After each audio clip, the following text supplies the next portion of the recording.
Iran ইসরায়েলের যুদ্ধ ১২ দিনের মাথায় থেমে গেলেও এখনও দগদগে ক্ষত রয়ে গেছে দুইটি দেশেই। এরই মধ্যে নতুন আলোচনায় এসেছে সর্বোচ্চ নেতা আয়াতুল্লাহ আলী খামেনির নাম। যুদ্ধ শেষ হলেও এখনও জানা যায়নি তার বর্তমান অবস্থান, আর তা নিয়েই ধোঁয়াশা তৈরি হয়েছে ইরানের ভেতর বাহিরে। নিউ ইয়র্ক টাইমস এক প্রতিবেদনে বলা হয়, খামেনির উপস্থিতি নিয়ে দেশটির জনগণের মধ্যে সৃষ্ট উদ্বেগ ও নানা প্রশ্নের জন্ম দিয়েছে। প্রায় এক সপ্তাহ ধরেই জনসম্মুখে অনুপস্থিত খামেনি কোনো ভাষণ বা বার্তাও দেননি। খামেনির এই নীরবতা জন্ম দিচ্ছে নানা প্রশ্ন ও জল্পনার। সাম্প্রতিক বড় সিদ্ধান্তগুলোতে তার ভূমিকা কতটুক, তার কাছে পৌঁছানো কঠিন হয়ে পড়ছে কি, তিনি এখনও দেশ পরিচালনায় সক্রিয়, তিনি অসুস্থ, আহত কিংবা আদৌ বেঁচে আছেন কি? ইরানের সরকারি কর্মকর্তা বলছেন তিনি এক সুরক্ষিত বাংকারে আছেন এবং হত্যা চেষ্টার আশঙ্কায় সব ধরনের ইলেকট্রনিক যোগাযোগ এড়িয়ে চলছেন। আয়াতুল্লাহ আলী খামেনির দপ্তরের কর্মকর্তা মেহেদি ফাজাহেলি জানান, ইরানের সর্বোচ্চ নেতা হিসেবে প্রতিটি বড় সিদ্ধান্তের চূড়ান্ত অনুমোদন দেন খামেনি। সশস্ত্র বাহিনীর প্রধান হিসেবেও গুরুত্বপূর্ণ সাময়িক পদক্ষেপ যেমন যুক্তরাষ্ট্রের ঘাঁটিতে হামলা বা ইসরায়েলের সঙ্গে যুদ্ধবিরতির মতো সিদ্ধান্তে তার অনুমোদন অত্যাবশ্যক।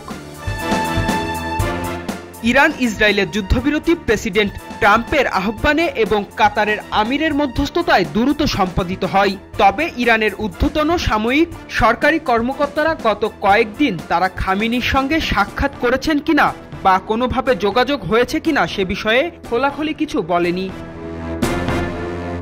তবু খামেনির অনেক সমর্থক এখনও সামাজিক মাধ্যমে বলছেন তারা সর্বোচ্চ নেতাকে না দেখা বা কথা না শোনা পর্যন্ত ইসরায়েলের বিরুদ্ধে বিজয়ের আনন্দ অনুভব করতে পারছেন না। সরকারের নীতি নির্ধারণে যুক্ত 4 জ্যেষ্ঠ কর্মকর্তা জানান, খামেনির অনুপস্থিতিতে রাজনৈতিক ও সামরিক নেতারা নতুন নতুন জোট গঠন করছেন এবং ভবিষ্যৎ নেতৃত্ব নিয়ে প্রভাব বিস্তারের চেষ্টা করছেন। কেউ কেউ তেহরানের পারমাণবিক কর্মসূচি, যুক্তরাষ্ট্রের সঙ্গে ইরানের মধ্যস্থতা কিংবা ইসরায়েলের ব্যাপারে অবস্থান নিয়ে ভিন্ন মত পোষণ করছেন। এই মুহূর্তের দৃশ্যত যে গোষ্ঠী অপেক্ষাকৃত প্রভাবশালী তারা সংযম ও কূটনৈতিক পথ গ্রহণের পক্ষে। এ গোষ্ঠীর নেতৃত্বে রয়েছে প্রেসিডেন্ট পেজেশকিয়ান। তিনি এমনকি যুক্তরাষ্ট্র ইরানের পারমাণবিক স্থাপনায় হামলা চালানোর পরও আলোচনায় ফেরার ইঙ্গিত দিয়েছেন।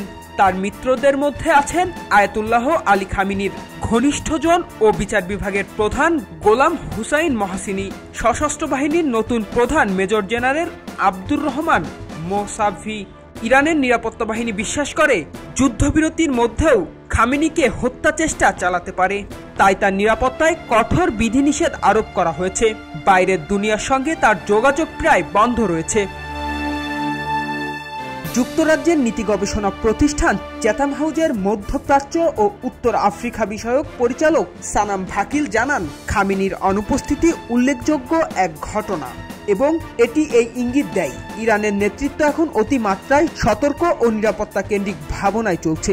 তিনি নিউ ইয়র্ক টাইমসকে বলেন, আসছে আশুরার আগে যদি খামেনিকে দেখা না যায় তাহলে হবে খারাপ সংকেত, তাকে অবশ্যই জনসম্মুখে আসতে হবে।